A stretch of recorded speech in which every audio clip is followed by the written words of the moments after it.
Welcome, everybody, to the Basil Partners Virtual Conclave Series. With travel at a virtual standstill and work from home becoming the new normal, all of us have made dramatic changes to our daily lives, both personal and professional. While various webinars and videos have gone viral on the impact to both, Basil felt it would be good to get a perspective from the timeless wisdom of the Vedas on what we can expect in the post COVID 19 world and how we can prepare to get there. To achieve this, we have invited His Holiness Bhakti Rasamrita Swami Maharaj, a world renowned scholar on Vedic wisdom, to address the Basil Portfolio leadership team. Along with the Basil Portfolio participants, delegates from Artha Forum, we also have followers and devotees of Maharaj tuning in live on Facebook on his page. We are also live on Hare Krishna TV by ISKCON Desire Tree on YouTube. Without further ado, I would like to call upon Rajiv Srivastav, the managing partner and chairman of Basil Partners, to introduce His Holiness Bhakti Rasamrita Maharaj. Thank you, Baldev. Thank you so much, Bhakti Rasamrita Swami, for making the time available to speak to all of us.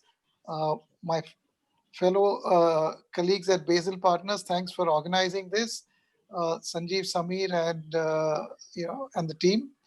And I also welcome warmly all the CEOs of the Basil portfolio companies.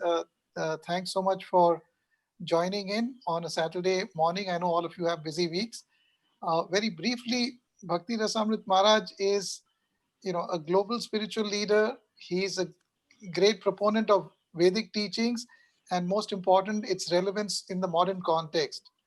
Maharaj himself is an engineer, and he did his MBA along with our Basil partner Sanjeev Maheshwari. They studied together, and post that, Maharaj got one of the, he had a job at Standard Chartered Bank. And while he got introduced to the teachings of Srila Prabhupada, he decided to dedicate his life fully into serving humanity and has been a very senior ISKCON leader since mid-80s. Maharaj, while he's based currently in Belgaum, he was also based for some time in Mumbai and in Vrindavan.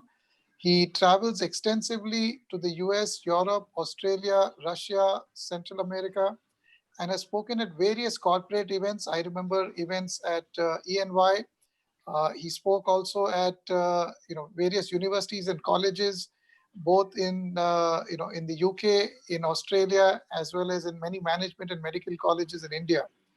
He's worked very closely with His Holiness Radhanath Swami, and he's been very intimately connected with the Bhaktivedanta Hospital in Mumbai, which gets a lot of guidance from him, and they do wonderful work, not just in Mumbai, but they also go to various villages and conduct medical camps both in Maharashtra and in Uttar Pradesh.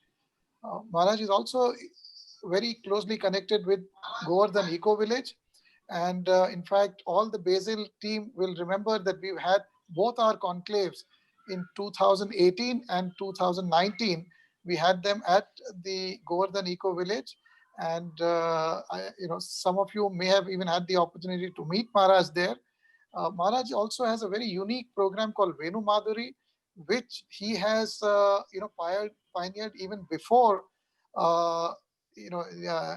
GEV was formed. This Venu Madhuri has been doing really wonderful work in villages, trying to help local villages become self-sufficient, help them with various technologies. And Venu Madhuri is also a partner to one of our portfolio companies. In the current business world, with all the current things going on, Maharaj is very, very uniquely qualified to not only give us guidance and give us guidance on the basis of dharma, morality, and purpose of life. Currently, all of us are facing a pretty difficult situation, and we are really looking up to Maharaj to give us the perspective and the tools how to, comprehend the current situation and how the new normal is kind of going to be looking like. So, thank you all, and please join me in welcoming His Holiness Bhakti Rasamrita Swami. Thank you. Thank you very much, Rajiv and Sanjeev and the whole team of Basic Partners. I'm extremely privileged and honored and happy to be amongst all of you today. I will begin with the usual invocation prayers. Om Adhyanatimiraandhasya Jnananjana Shalakaya Chakshurunmilitam Yena Tasmai Shri Gurave Namaha Shri Chaitanya Manobhishtam Sthapitam Yena Bhutale Swayam Rupa Kada Mahyam Dadati Svapadantikam Vandeham Shri Guru Shri Yutapadakamalam Shri Gurun Vaishnavamscha Shri Rupam Sagrajatam Sahagana Raghunathan Vitantam Sajivam Satvaitam Savadhutam Parijana Sahitam Krishna Chaitanya Devam Shri Radha Krishna Padan Sahagana Lalita Shri Vishakhan Vitamscha Nama Om Vishnu Padaya Krishna Preshthaya Bhutale Srimate Bhakti Vedanta Swamin Niti Namine Namaste Saraswate Deve Gauravani Pracharane Nirvishesha Shunyavadi Paschatya Desha Tarine Vancha Kalpatarubhyascha Kripa Sindhubhya Evacha Patitanam Pavanebhyo Vaishnavebhyo Namo Namaha Jai Shri Krishna Chaitanya Prabhu Nityananda Shri Advaita Gadadhar Shri Vas Adi Gaur Bhakta Vrinda Hare Krishna Krishna Krishna Hare Hare Hare Rama Rama Rama Hare Hare. So a very warm good evening or a good afternoon or a good morning to you depending on where you are located at this point in time. I'm very happy to be in your midst today, although I do hope that the situation will not remain so tense as it is now, and I wish I had been able to be with all of you in happier times. But nevertheless, as the saying goes, every cloud has a silver lining. And in the midst of the agony and the problems of the coronavirus pandemic, it is an opportunity for us to reflect on many things, to introspect deeply about things that we have held dear for long, about assumptions, about so many paradigms. And hence the topic for today is paradigm shift and a progress towards a new and better normal. Now, for the benefit of those who are joining on Facebook and YouTube and any other forum, I just want to say that this is a talk that is especially meant for corporate executives, and it's not going to be a regular lecture that you're accustomed to. So we'll come back to the basic partners. So thank you very much indeed for organizing this talk. As far as our generation is concerned, I think we have not experienced anything like this. The kind of disruption that we are seeing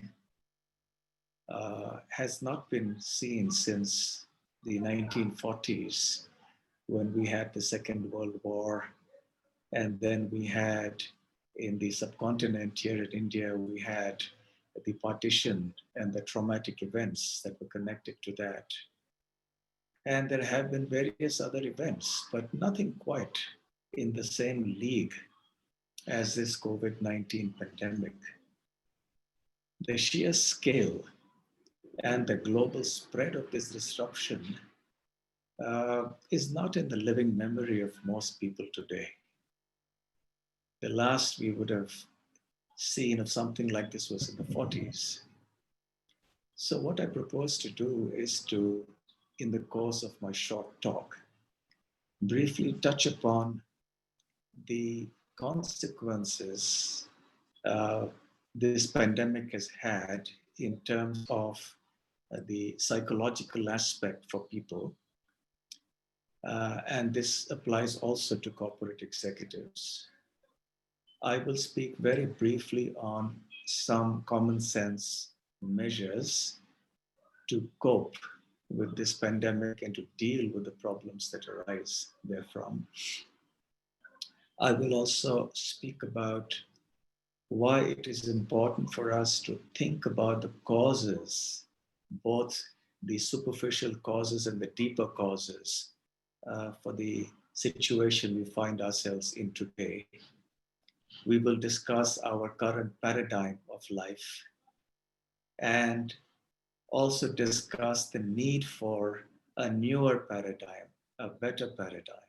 And all this in the matter of maybe 15 or 20 minutes. And then I believe we have questions and discussion or comments from any of you.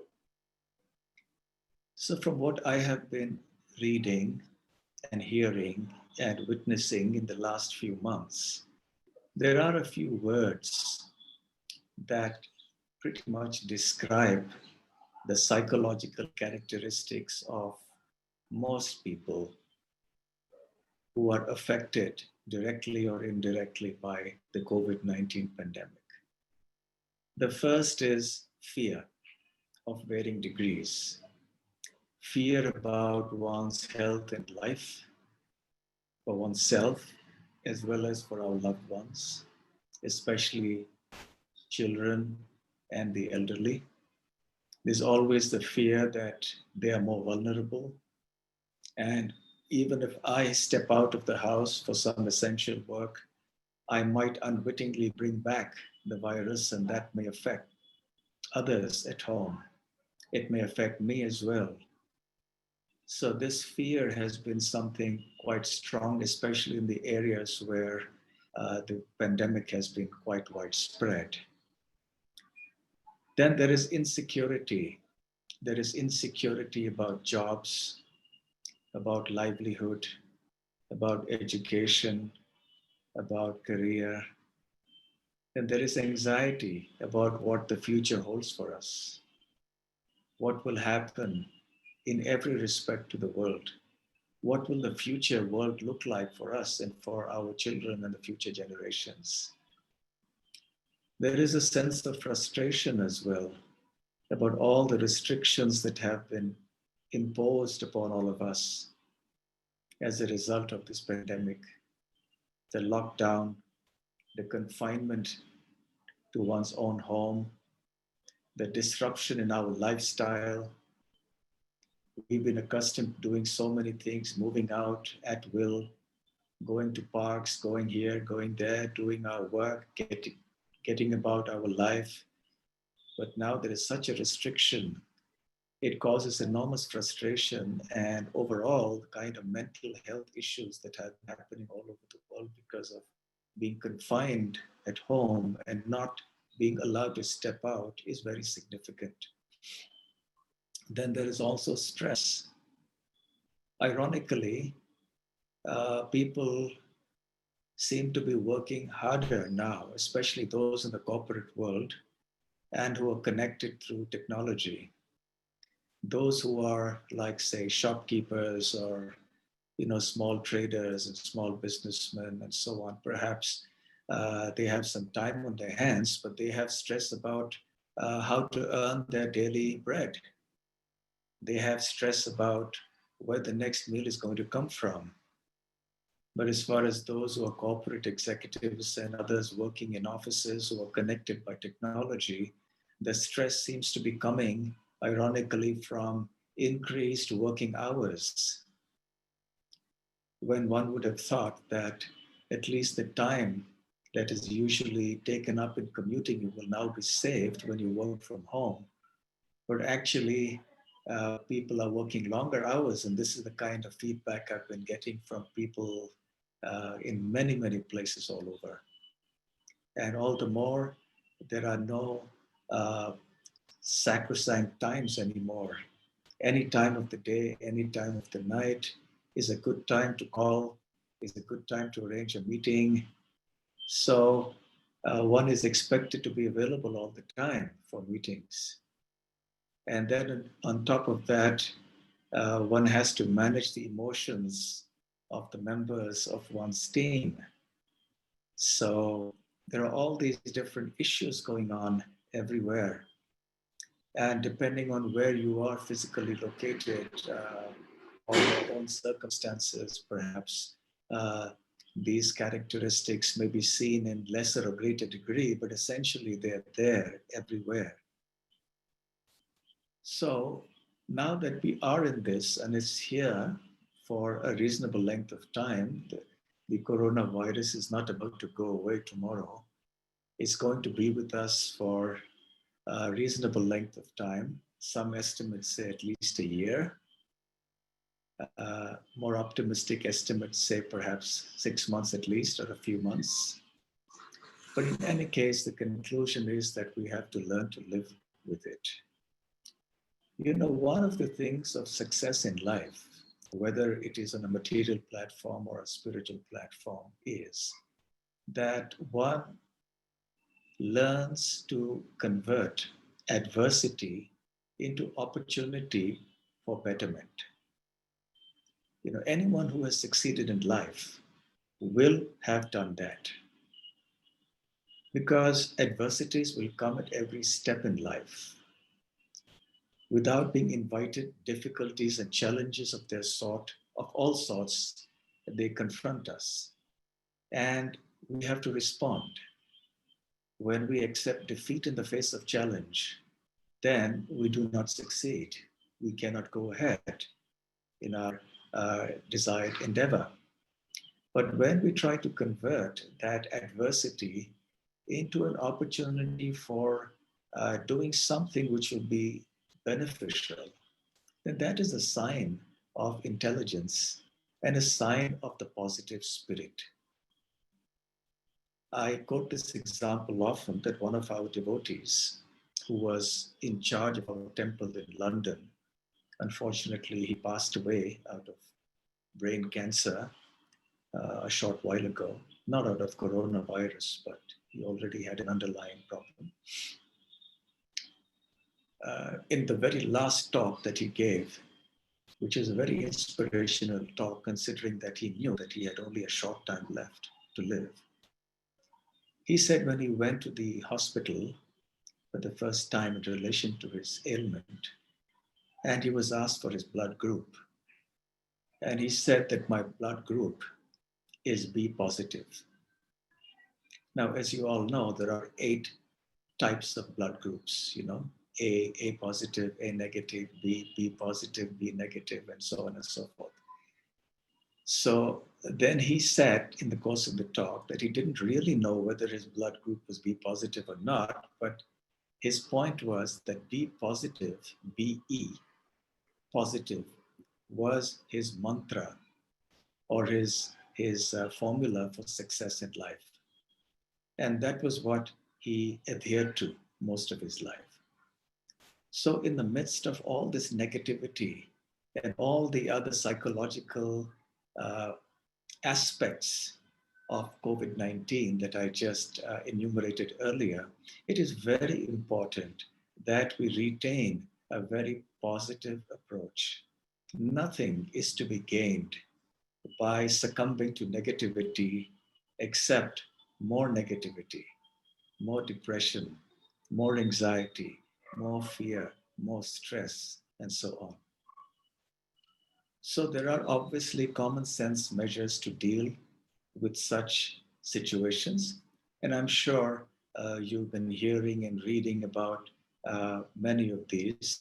Perhaps you've been attending some special talks. Perhaps you have devised your own coping mechanisms. But anyway, just a brief rerun of some of these common sense measures. In keeping with the idea of utilizing an adversity for a better purpose, why not, for starters, work on health? Since health is the major issue now in this pandemic, let's work on health. Let's do our yoga and our breathing exercises, and let's do our exercises, limbering up at home, stretching and twisting and bending. And if you have the opportunity to go for a walk, most people don't, but if you are fortunate enough to have the facility for a walk, go ahead and do that. Breathe the fresh air and so on. Take care of your health. Regulate your life, probably in the course of normal, quote unquote, normal living. Uh, you were under stress in terms of late nights, in terms of odd hours. Now is the time to start regulating your life. Rise early in the morning, sleep early, and then give time to people you never had time for before, starting with your family, starting with your close friends. And because we always complain of lack of time for doing things that we really want to do. There are some things that we want to do which we cannot do now because we are prohibited because of the lockdown. But there are things that we can do now which we always wanted to do. So let's focus on that. One of the uh, things that was most widespread in terms of responses that came on the social media after the lockdown happened was that many people commented that they were now able to hear the birds chirping. And they don't remember having heard the sound of birds singing for a long, long time because they were living in crowded cities and they'd quite forgotten what it felt like to hear the birds and to see the birds. Many of them commented that the air had cleared up so much they could see way into the distance, which they could not do previously. Many people commented how the air has become so fresh and pollution free. Many commented about how the rivers and streams are flowing with fresh, clean water. And especially in India, that's really a big issue. The Ganga, the Yamuna, and many other rivers. So here is an opportunity to relish certain things about your neighborhood and about the beautiful nature around you. Experience the benefit of seeing a beautiful sunrise, for example. Many people haven't seen a sunrise because they don't rise early enough in the morning. And then at home, keep yourself fit, keep yourself active, do your household chores, get on with life by planning your work wisely, plan your meetings nicely. For all those who are in the corporate world who mentioned to me that meetings are now happening in a haphazard way at any time in the morning, afternoon, evening, or night, my response usually is that you have to put your foot down. You have to create a culture that it's not that anything goes. You have to plan your time. At the end of the day, everyone is a human being. We all have our personal space. We have our personal needs. And especially at such times, it is very important to ensure that psychologically, emotionally, and spiritually, we're all doing fine. So that not only can we cope up well with this pandemic, we can also be more productive in our work. Catch up on some reading. Catch up on some of your hobbies that you perhaps didn't have time to do earlier. And of course, as a person who is engaged in spiritual practice myself, my heartfelt recommendation will be that you also please consider beginning some spiritual practices if you're not already doing so. It's a big topic, a topic in itself, and perhaps beyond the scope of today's talk. But start doing some reading, start doing some basic practices. Nowadays, meditation has become the norm for many people. It's in vogue in many societies, in many groups and communities. I would offer my heartfelt recommendation to meditate by chanting certain divine mantras, certain holy names. It's very, very potent, very purifying, very calming, very energizing, and very rejuvenating.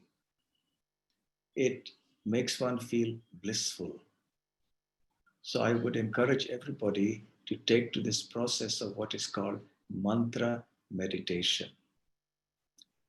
And apart from all of this, my final uh, measure or recommendation about dealing with or coping with this issue is to think. And this is really the focus of my talk today from now on for the rest of my talk. Focus, think. Why are we in this situation today? What is the mindset? What is the paradigm that has led us to where we are today? What has caused this problem today? I'm not referring only to a superficial cause. You know, causes can be seen at various levels. There is the immediate or superficial cause of something. Then there is a remote cause of something. And then there is the ultimate cause of something. Generally, when people speak of something being the cause of something else, they usually talk about the immediate cause and to some degree, perhaps venture into the area of remote causes. So that's what we refer to as a paradigm that has brought us to this level. So now we have to question our paradigm. What does the word paradigm really mean or imply? The word paradigm refers to a certain standard model of something. It refers to a set of concepts and practices. It refers to a worldview, to a set of attitudes, to an approach, to a set of beliefs or values or experiences. It refers to the way that we see the world, the way we see others, and the way we see ourselves. A paradigm, in short, is the usual way in which we think and act. So, yes, now we have to go into our paradigm analysis. What is our uh, current paradigm in relation to? What kind of paradigm are we talking about? What is our conception, for example, of progress? What constitutes progress and development? What is civilization? What constitutes civilized behavior? What is happiness? What can lead us to real happiness? What are or should be the desired goals of life? What are our thoughts, our views on these questions? This is our paradigm. So mostly it is very difficult to change paradigms because they have a tendency to become very deep rooted and very difficult to change. Usually paradigms change only when drastic events happen. And these drastic events then serve as a stimulus for some kind of a paradigm shift. It forces us. And these drastic events, usually, if one looks at history, even recent history, not long-term history even, one can see that these drastic events don't come out as a bolt from the blue, even though it may appear so.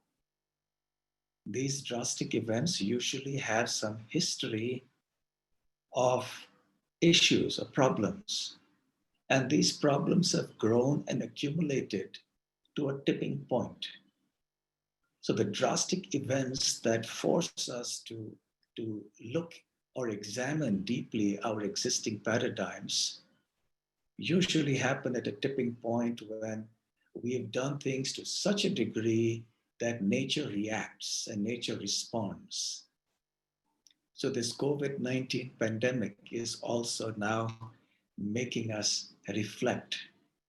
This is the silver lining to the COVID-19 cloud. And usually the paradigm shift involves making a fundamental change in our approach and in our way of seeing things, in our way of doing things, in all the assumptions that we have in life. So the dominant paradigm today, what is it? Our dominant paradigm today in this world is that happiness and success has to be seen in terms of how much wealth you have, how powerful you are, how much you can enjoy this world, how far can you get ahead in life, whether it's the corporate world or in business or in any other sphere of human activity. And in order to do all of this, we need economic development.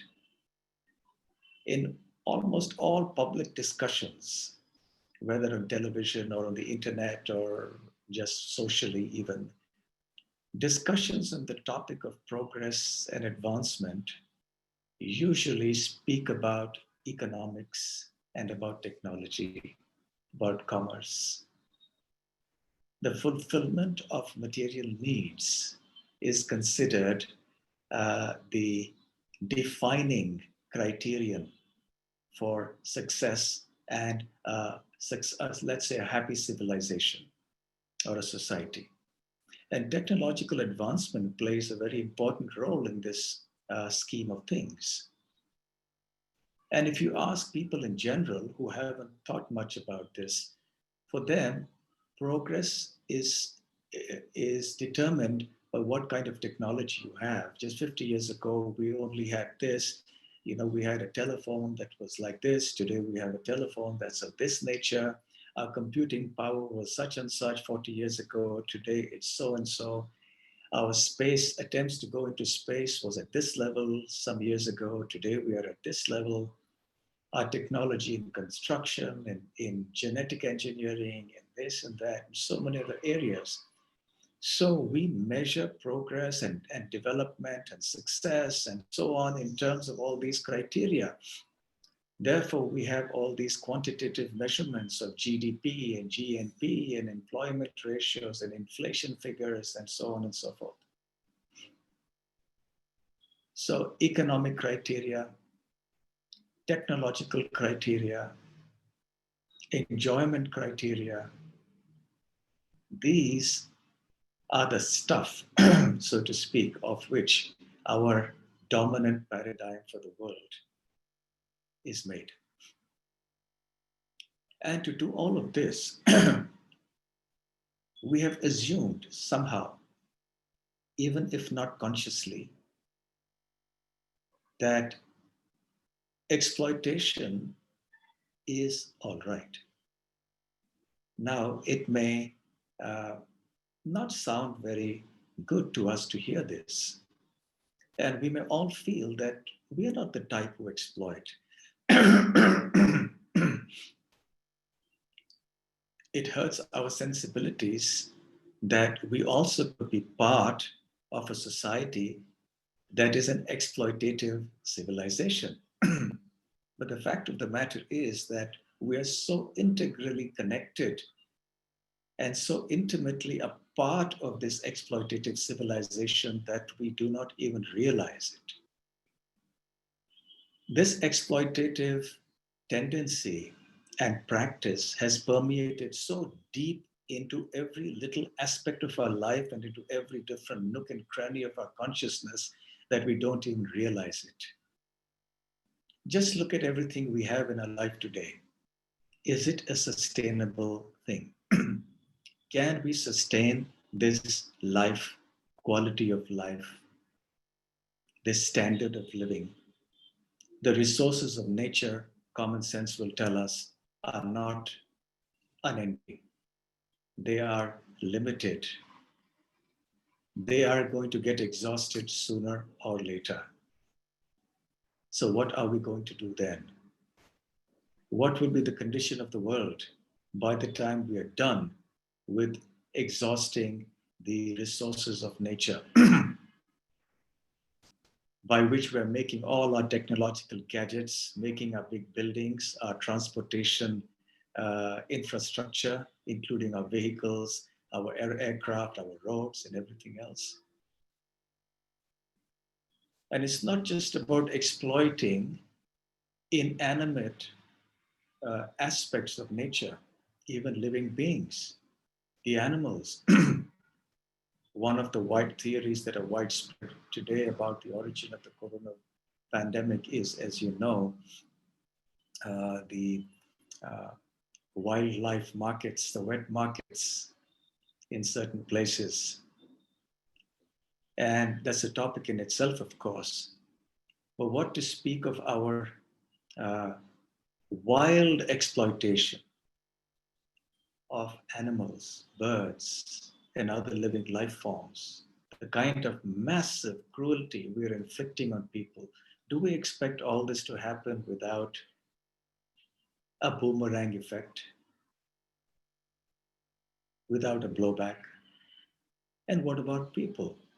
We're also exploiting people.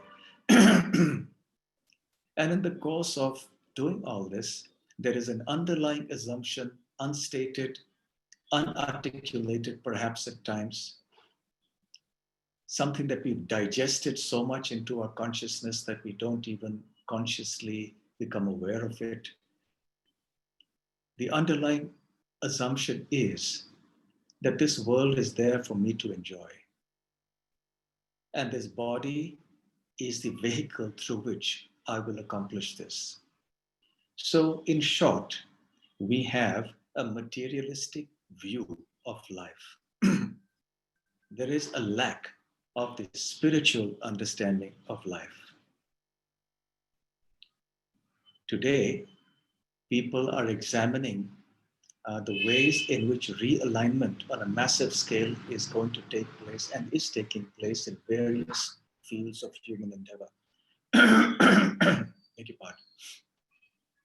Whether it's in ways that business will be conducted, offices will be run, corporations will be run, whether it is in the way that careers will develop and flourish or break, whether it is in matters of health, in education, in social dealings, in environment, in just about every aspect of human life, people are reflecting.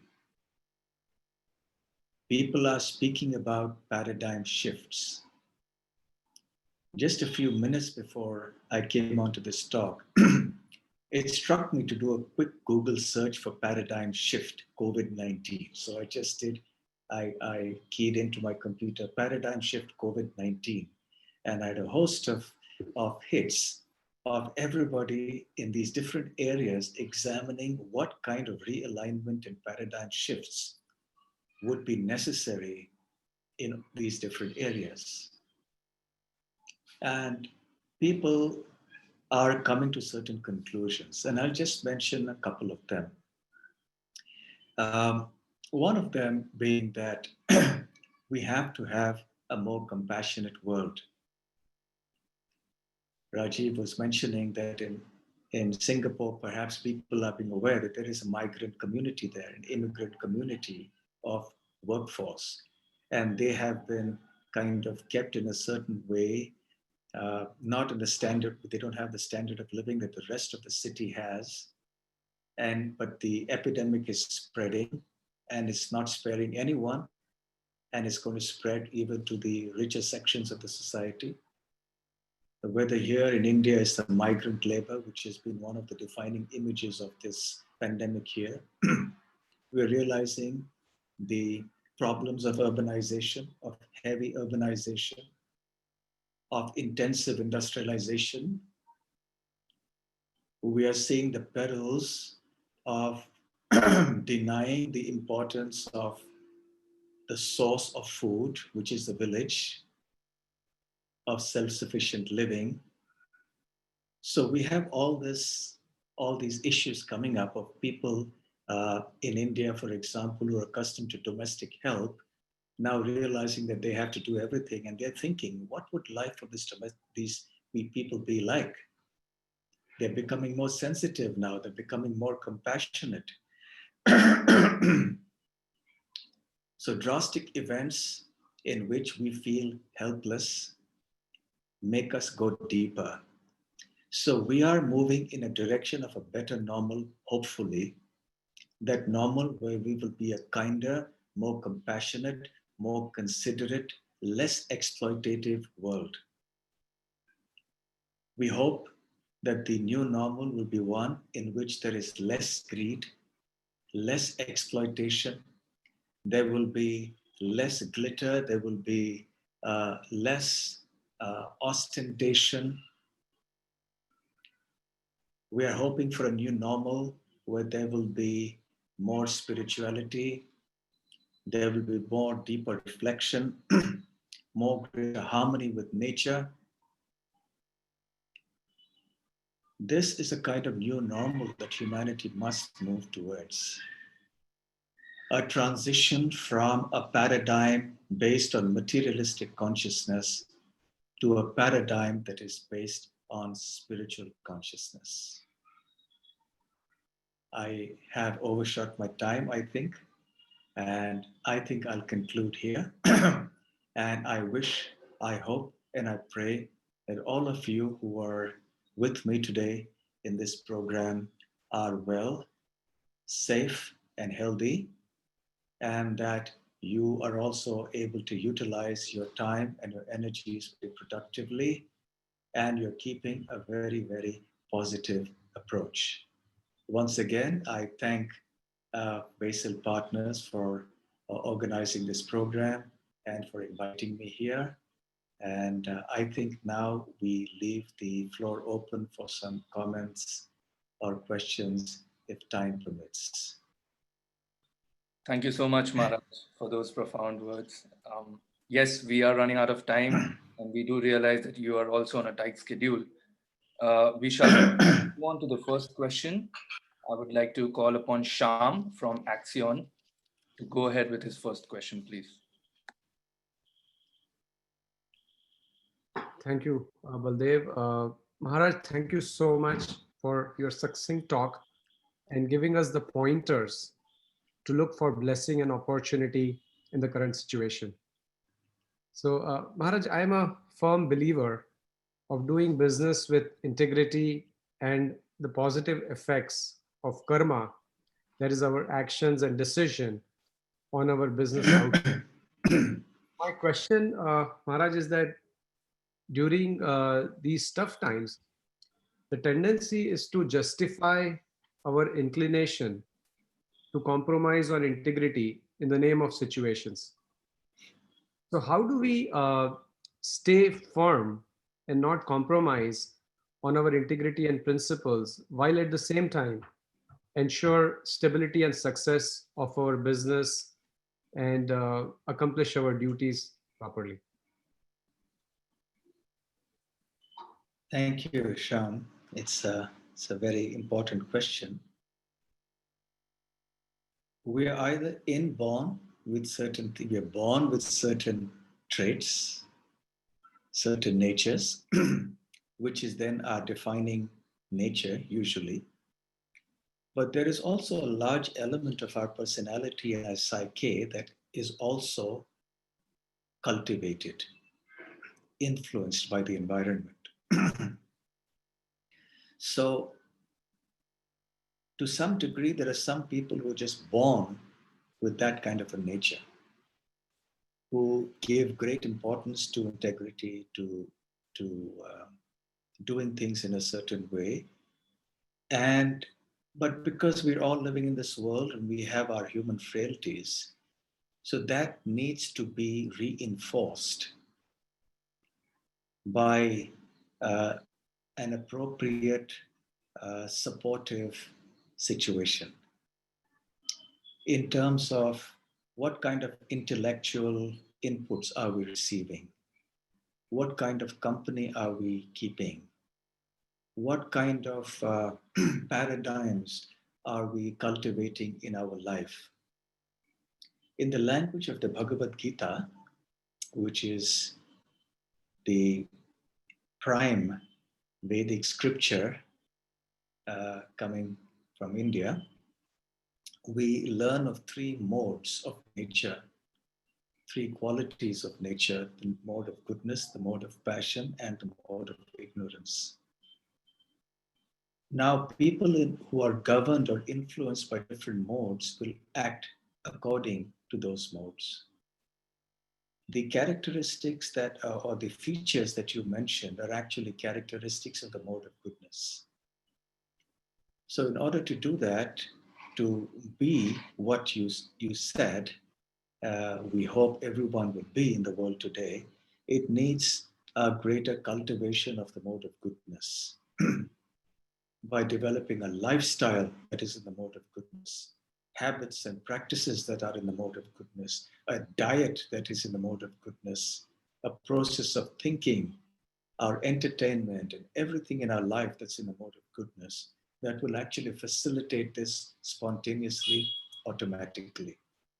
When people are too driven by the mode of passion, then they just want money and they're willing to do anything for money. And then integrity is not the prime concern.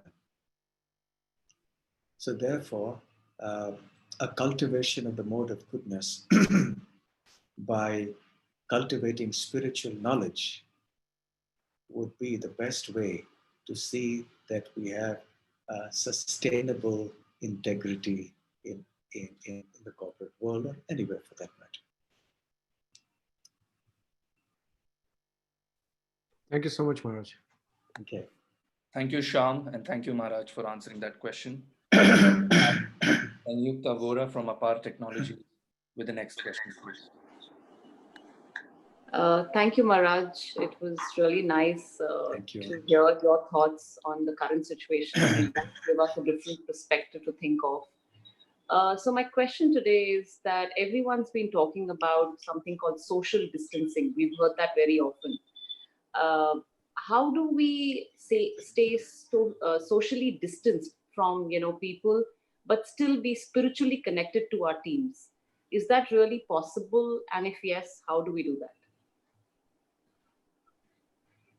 You know, it's ironical that at a time when the technology that we have has reached its peak in terms of living memory of human history, where we pride ourselves on doing everything in such a sophisticated way that now all of this is incapable of protecting us.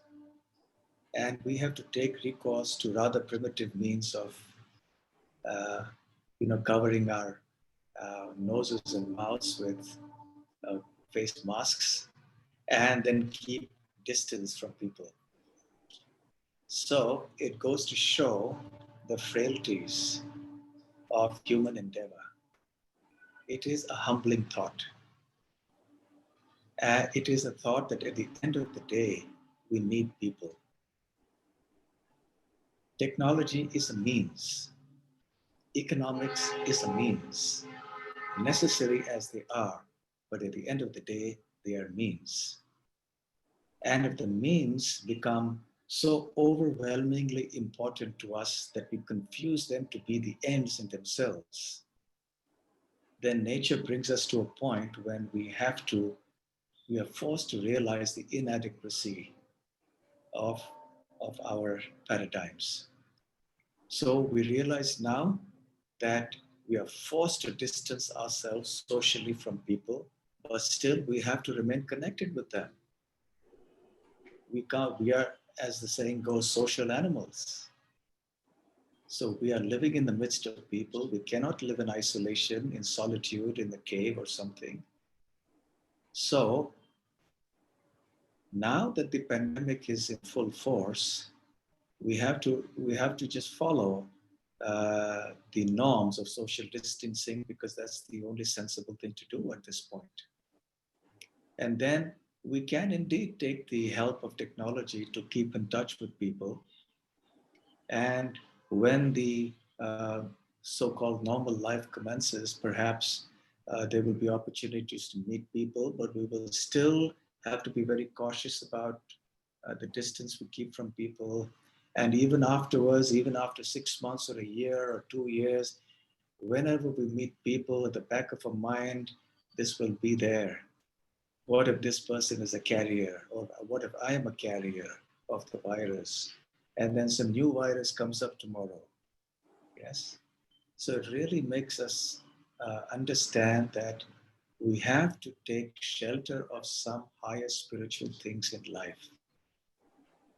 You know, the things of this world are not capable of giving us the kind of shelter and protection and succor and support that we need. We are not even able to relate to people now. We are forced to keep a distance from people. What else do we have? You know, if, let's say, a person was given a choice, you can be the Lord of the earth. The whole earth can be yours. Everything on earth is yours. But you will be the only person on the earth. There will be nobody else, no human being living on this earth. Or on the other hand, just live as you are in the midst of your friends, your family. You have these two choices. Most people, almost all, would take the second choice, I presume. There may be a few who may take choice number one. But the reason for that is that what is life without people around us to whom we can't relate? What is life without friends, without family, without people to love and be loved by? So we must not forget these very fundamental, basic human needs. And we must now examine why we are not even being allowed to do this at this point in time, because we forgot our basic spiritual nature. So if we restore our spirituality, we restore our sanity, so to speak. If we temper down this exploitative spirit, this vast, killing of animals, the destruction of the environment, this whole massive greed to just make so much money at the cost of others, this greed, this heavy consumerist mentality, and all of this, till such time as we don't really temper that and bring that down, again and again, nature will come back at us like this. So it's a wake-up call for us. The most precious thing we have around us are the people we love, the people we like to be with. And we're not allowed to do that now carefully, properly. So let us use this as an opportunity to think and take more, to look at our paradigms and start shifting the paradigms now. But in the meanwhile, we have to make the best use of a bad bargain, use whatever means are available to connect with people by technology, via physical connection, but maintaining the distance that is recommended, and so on. But the lessons that we learn from this will be vital. It is something we can share with others. I hope I answered your question.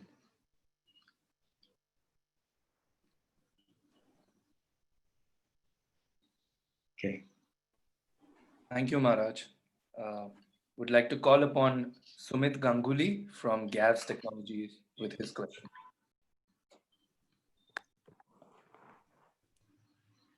Pranam. Maharaj, can you hear me? Sumit, nice to see you. I'm very happy to see you again, Sumit. Fantastic discourse as usual. very calming. It was almost a Saturday morning balm. So thank you for the succour.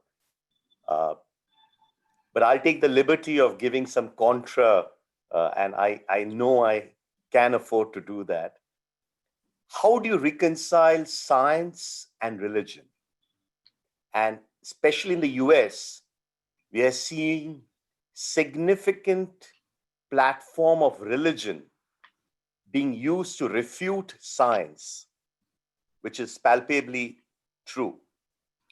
And second, does this, while mindfulness and accepting and gratitude is helpful, does this sometimes cause a sense of complacency? Question that I've asked you before. Because sometimes an unreasonable disquiet is required to fight through the disdain that we're going through. How do we reconcile that, Maharaj? Okay, thank you, Sumit. Thoughtful questions as usual. So the first question about science versus religion. I think, in any field of knowledge, the beginning point is defining the terms, right? Even in law, let's say, you pick up any book of law, any act of law, the first chapter is always going to be definition of terms that are going to be used in the text. Now, the problem associated with discussions of what appear to be polar opposites, like science and religion, is that we are not clearly defining the terms. There is a lot of confusion about it. There are varying definitions of it. And different people mean different things when they say there is a certain understanding of these terms. Now, let's have a very simple definition, and then we'll try to see whether there is really a conflict between the two. What is science?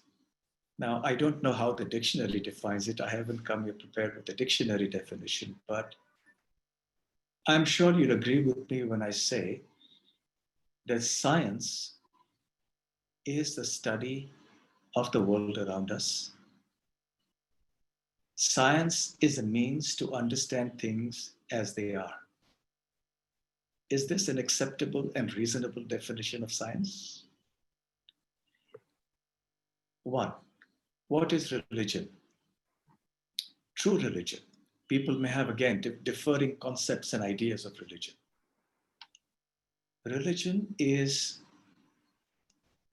the means by which we can understand our eternal identity and our ultimate goal of life and actually achieve it. Now, if you look at these two definitions, I don't see a conflict between science and religion. But if in our definition of science, we are going to be very limiting and very exclusivist, and we say that, well, my science is only restricted to this, and religion says my worldview is also going to be restricted only to this, then you have an apparent conflict. Science, as it is understood, practiced, and spoken of by scientists themselves, is essentially limited to a certain range of human awareness or consciousness. It is essentially limited to sensory perception and the inferential extensions of those. That means by inference, we come to some corollaries and we come to some assumptions and theories and so on. But there is a reality that is also beyond what our senses can perceive. This is primarily the realm of religion, spiritual religion, not materialistic religion.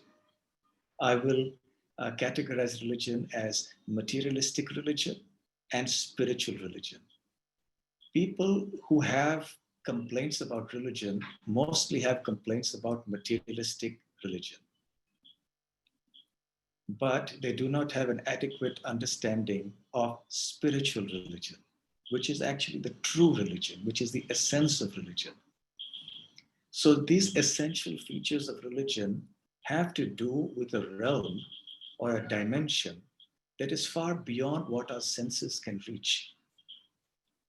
So, spiritual subjects are beyond the jurisdiction of our scientific instruments and theories. So, we can make peace at that. There can be a mutual respect.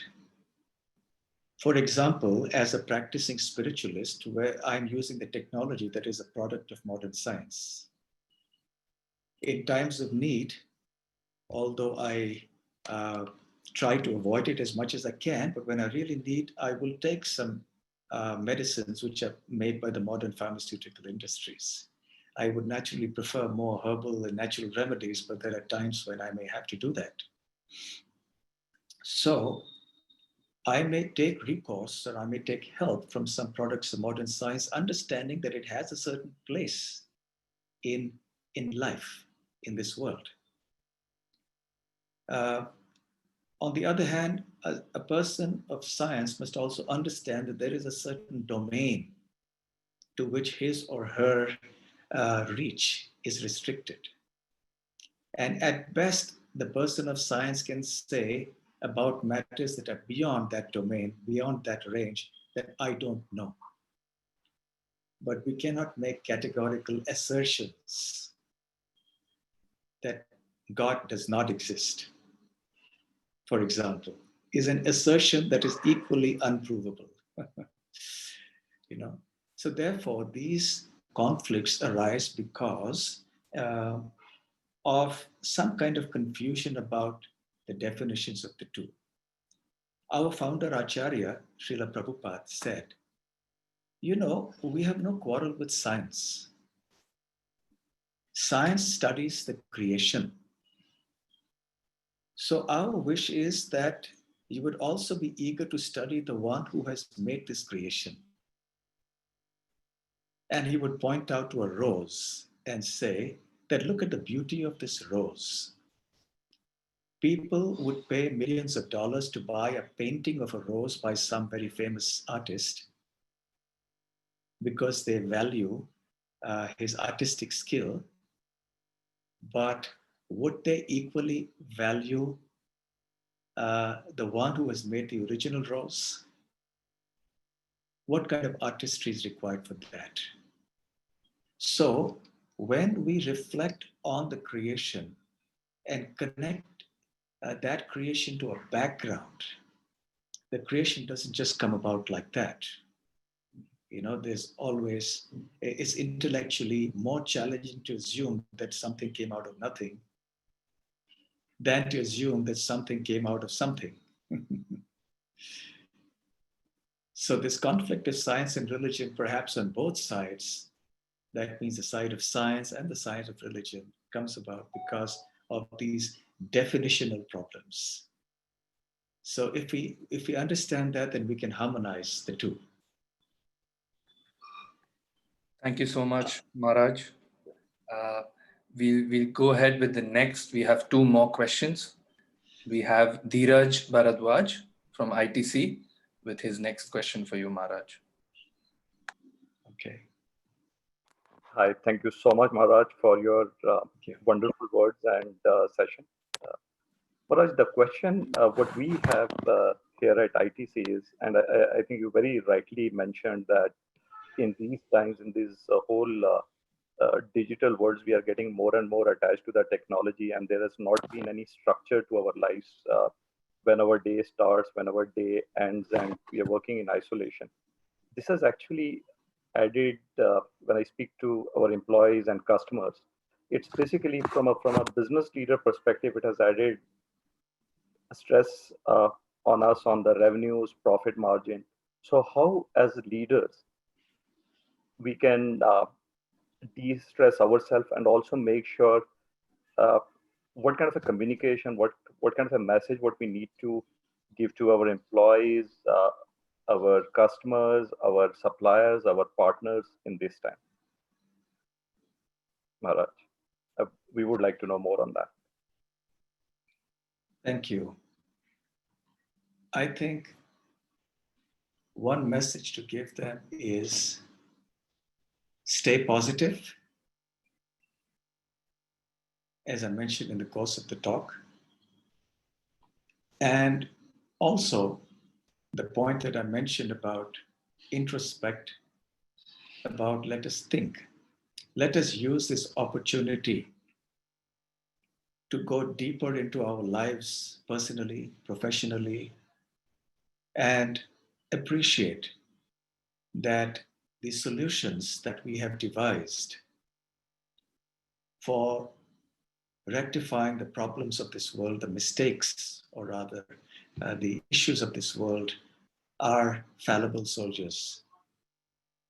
And even as much as we have to continue doing what we are doing because we have to earn a livelihood, the world must go on. So therefore keep positive. But as we continue in our lives, personally, professionally, yes, let us try to look deeper. We have all realized today that there are factors which are beyond our control. Far, far beyond our control. Even the mightiest amongst us, in terms of communities, countries, are affected drastically by what's happening today. So it is a humbling thought. So I think we can spread the message that this should help us to take a humbler approach towards the world, an approach where we turn towards simpler modes of living, where we restrain ourselves from this mad consumerism of accumulation of more and more and more. And the simpler we make our life, the more we're able to transcend the unlimited wants of our mind, the more we will be at peace, the more there will be harmony. Meanwhile, whatever it is that we are doing in our life in terms of our livelihood and our business, well, that must go on. But as we go on, these other thoughts should also be cultivated. And we hope and pray that things will stabilize in a reasonable span of time. And we also hope and pray that the change of paradigm, the paradigm shift that I was speaking about, will also be internalized by all of us wherever we are in the world. Thank you once again, Maharaj. We have the last question by Ruchi Kapoor from Relevance Labs. Ruchi, over to you. Namaste, Maharaji. I think we heard you, and it's been really nice to get an insight. My question is a little different. Like you mentioned that there is a paradigm shift, and you've also mentioned to us that it's all going to change, right? We know COVID is going to be here to stay. So I'll just split this question into two. How do we learn to live with COVID from here on? And how do we cope up with the day-to-day stress that is associated with it? Like, to give you an example, if someone comes to you in the office just to give you, for you to sign something, and you happen to take a pen from them, it's always going to be stressful. That's one question that I had. And the other is, our social interaction now is limited to the people in our family, and most of the other is on the social media.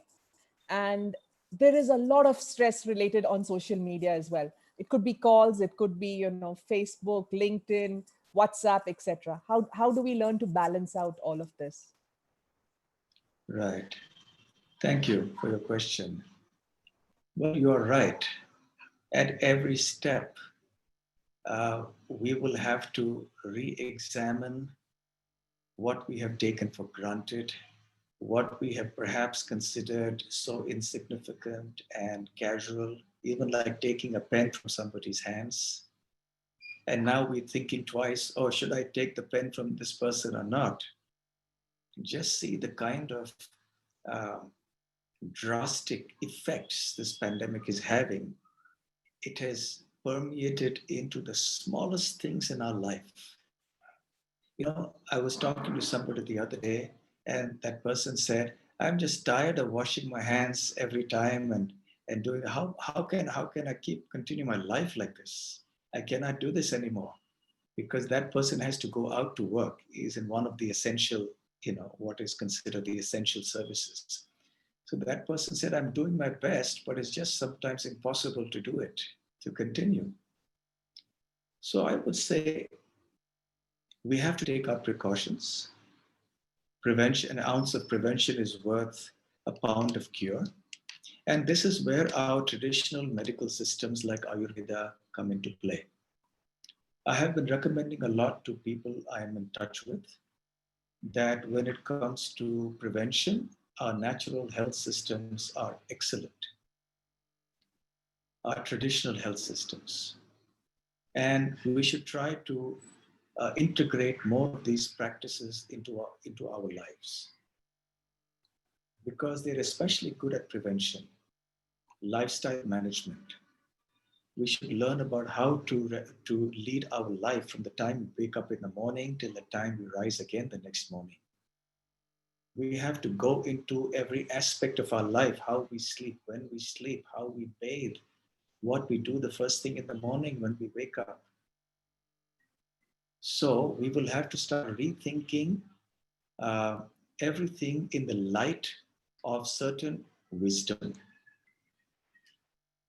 The wisdom can come from traditional sources, ancient sources, and there can be some wisdom that comes from modern sources as well.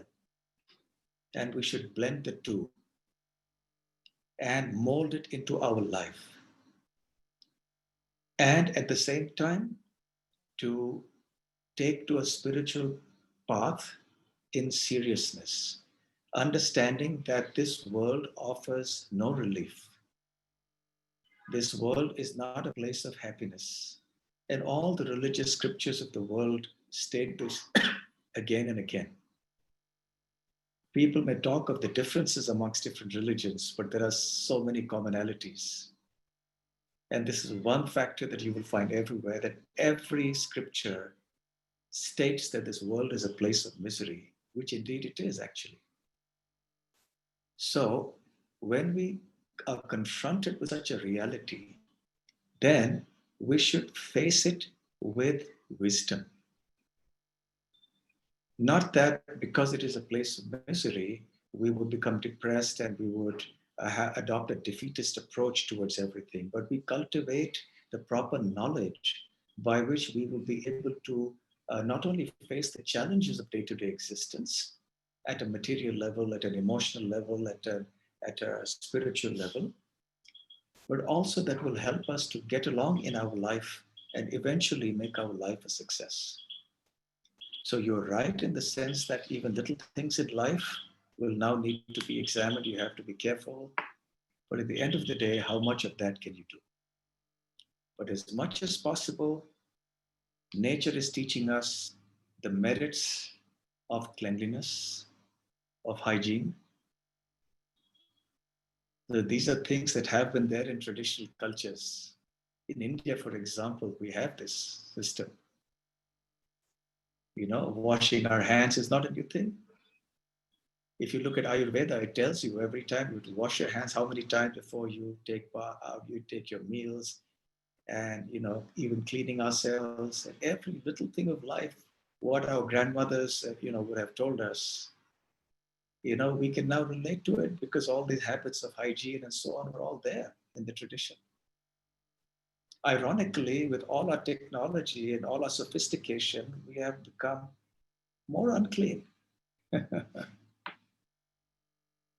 So I think that we need to re-examine our traditional models and integrate them in a wholesome way with modern knowledge, and have a more practical and a wholesome way of living for the way ahead, taking into account all these little risks that you've mentioned. And if most people start taking to a spiritual way of life in a serious way, they will be emotionally stronger, mentally more resilient, attitudinally more positive. And also they will have their senses in control, in the sense of not, doing things that are wild, and not succumbing to, cruel acts or acts of greed and so on and so forth.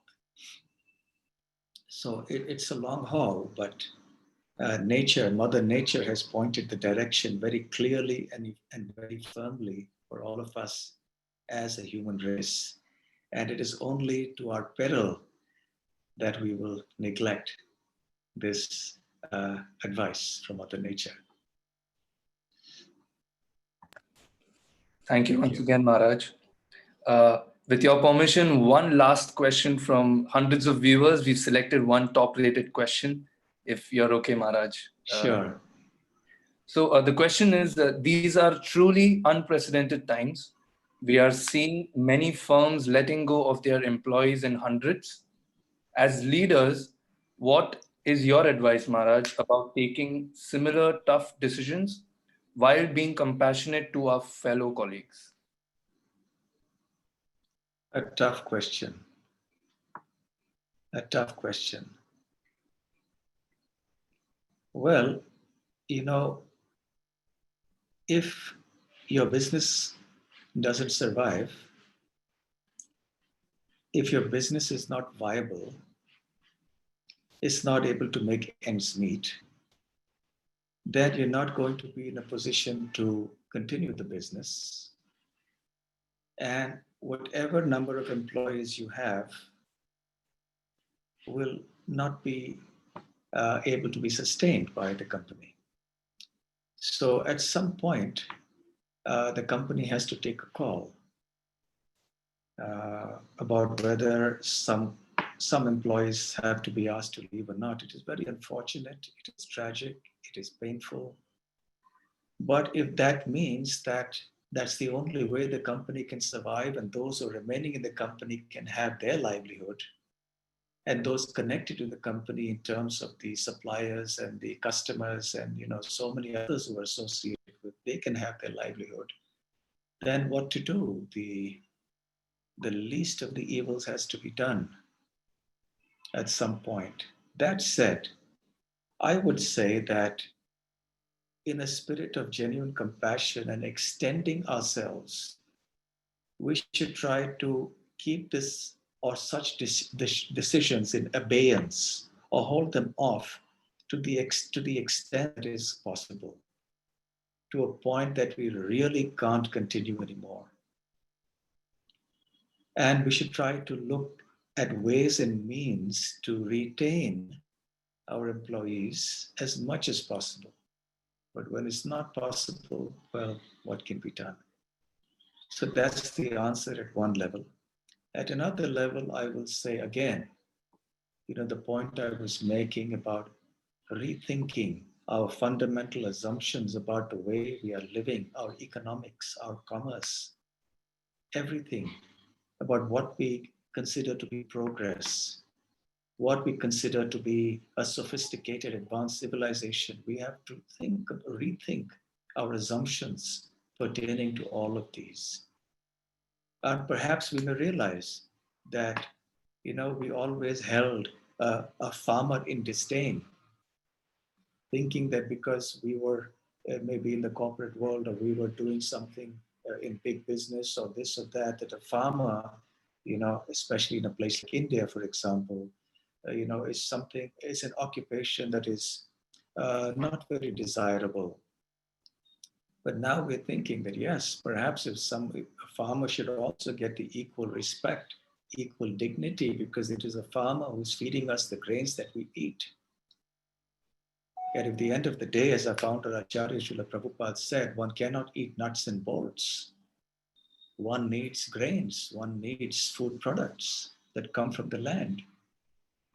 So we will have to restore the balance. The balance has moved heavily away from the land, from natural means of subsistence for humanity. It has tilted so much into industrialization and high tech that we are seeing the result today. You know, the golden word is balance. If we do not strike a balance, a harmonious balance between opposites of this nature, there will always be disturbance. And this is the principle of the universe.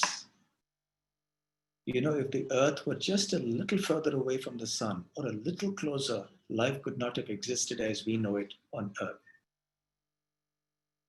If the seasons got altered even a little bit from what they are now, the glaciers would melt and the whole earth would be flooded. So in a macro scale, everything is in balance. Internally in our body, you know, we have the different pranas, the different airs. There are balances required within the different, the forces in the body. If we don't ensure that they are balanced, it leads to ill health, physically or mentally or both. So in every aspect of life, we must see that there is a balance. So if we think that progress only means technology, progress only means, you know, sophistication, external sophistication, and then we have to re-examine. And maybe this is nature's way of telling us that you must also now start respecting and giving due importance to other ways of living, to other professions, other vocations, other activities. And perhaps today I know of so many people who are quitting corporate careers to get into things like farming because they're realizing it's the thing that they would like to do now. I'm not advocating that, you know, all of you should do that, but I'm just giving you an example that overall in society, whenever there is an imbalance, then nature reacts. So we have to restore that balance and not give undue importance to something and not to deprive something else of the importance it deserves. So also that is an opportunity for us, all of us, to think deeper about our economics and our lifestyle and our paradigms of life. Thank you. Thank you, Maharaj, for answering that question. While listening to you, I was just thinking that I'm able to connect so well upon how people are so fearful or confused about the future, and about the past, they have bad memories. So to this, I found I had a very interesting quote by you. I would want to use that. You had mentioned the whole modern civilization is taking away from us our capacity to be in the moment. And I guess that's the entire summary of your talk, Think. I would, on this point, like to call upon Sanjeev Maheshwari, who has been an integral part of Basil Partners since inception, to offer Maharaj a vote of thanks.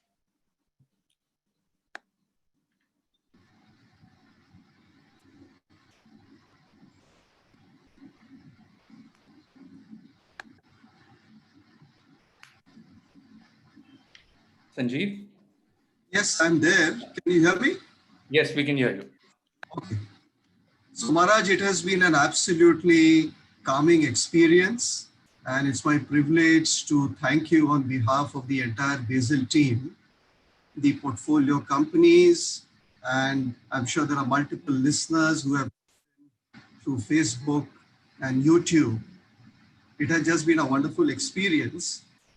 All of us completely agree that this pandemic has been devastating. As I read statistics, close to 3 to 4 billion people have been affected, and 4 out of 5 working people have been affected by this pandemic. So it is obviously going to be leading to a paradigm change. People are already thinking, we know amongst our portfolio companies which are on the technology side, people have been thinking that, how do we now shift and make work from home, more prevalent compared to maybe visiting offices. And I'm sure a lot more companies are even thinking about it. Maharaj, some of the things which you mentioned, the common sense approach, the simple things which we need to do in terms of cleanliness, to maybe going into, more, I would say, reflective and introspective mode is something which we all need to do. We have all been thinking about it. And we are only hoping that as we move into the future and come out of the pandemic, we do see a more compassionate world rather than exploitative world, which probably has led to, some of these issues which we have seen. I would also like to thank, people who have been behind organizing this program. They have been working on it for the last maybe 2 or 3 weeks to get this together in a format which is there currently. So Baldev, as you see, I think he's been sort of coordinating with everybody. So I would thank Baldev, Maheshwari for this great effort to get this together. Besides that, we have Pavni Chadda, we have Govind Khandelwal and Meghna, we have the ISKCON Desire Tree team, we have Vignesh and people from GAVS who have helped us to get the technology right, seamlessly working. We have Kishore from Belgaum who has helped coordinate and work on the technology side. And I would also like to thank Samir for conceptualizing some of these things. Samir Kanwar, who's part of the Basil team, he's been there with Rajiv and me for multiple years now. And he and Baldev have played a key role in organizing this. So we would actually wait for having more sessions like this. I think it has left a very deep thought in some of us, and we would come up with some more interesting topics based on the feedback which we receive from the other participants who have been there. So thank you very much, Maharaj. We have overshot the time, but thank you for your patience. Thank you for your calming lecture, I would say, a brief one, and the question and answers. I think it's really left us with some useful thoughts. Thank you very much. Thank you very much, Sanjeev, and to the entire Basil Partners team. I'm indeed obliged and honored that I was able to be there with all of you and be of some little service to all of you. Best wishes and thank you very much. Thank you, Hare Maharaj. Krishna. Thank you. Hare Krishna. Okay. Thank you so much.